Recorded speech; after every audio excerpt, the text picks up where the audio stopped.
అందరికీ శుభోదయం అండి. దేవుడు మన కొరకు సిద్ధపరిచిన వాక్యమును చదువుకుందాం. సామెతల గ్రంథము 10వ అధ్యాయము 24వ వచనము. నీతిమంతులు ఆశించున్నది వారికి దొరుకును. ప్రియ దేవుని బిడ్డలారా, మన జీవితంలో అనేక ఆశలను మనం కలిగి ఉంటాం. మన ఆశలు నెరవేర్చబడటానికి దేవుని యొక్క వాక్యము ఏ రీతిగా ఉండాలో మనకు తెలియపరుస్తోంది. నీతిమంతులుగా మనం ఉన్నప్పుడు మన ఆశలు నెరవేర్చబడతాయి. యేసుక్రీస్తు ప్రభువారు తాను ప్రసంగం చేసినటువంటి ఆ ప్రసంగములో నీతిని వెదకండి అని ప్రభు అన్నారు. మనము దేవుని యొక్క నీతిని వెదకాలి. దేవుని నీతితో మనం నింపబడాలి. అప్పుడు ఆ వ్యక్తి నీతిమంతుడిగా మార్చబడతాడు. అందుకని భక్తుడు అంటున్నాడు, నా నీతికి ఆధారమగు దేవా అంటున్నాడు. అంటే దేవుని నీతితో మనం నింపబడాలి. అప్పుడు నీతిమంతులుగా మనం మార్చబడతాం.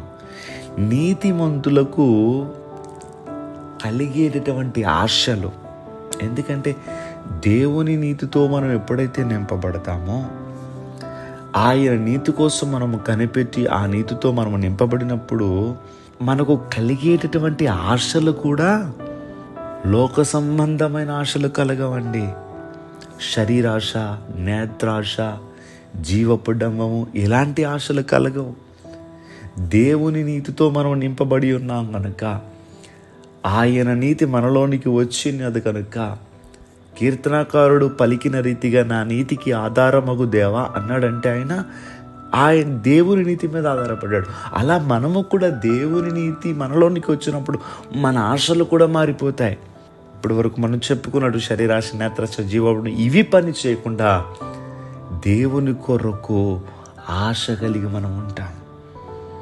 మన ఆశలన్నీ ఒక ప్రత్యేకమైన అయిపోతాయి, కానీ లోక సంబంధమైనటువంటి ఆశలు మనలో పనిచేయవు.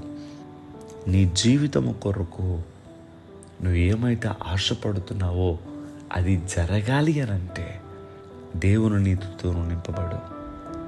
ఆల్రెడీ దేవుని నీతితోనే నేను నింపబడ్డానండి అని నువ్వు అన్నట్లయితే నీకు కలిగే ఆశను దేవుడు నెరవేరుస్తాడు. దేవుడి మాటలు మన వినుకుడిలో దీవించునుగాక. దయచేసి ప్రార్థన చేసుకుందాం.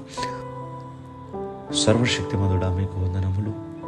నీతిమంతులు ఆశించినది వరకు దొరుకునని సెలవిచ్చారు.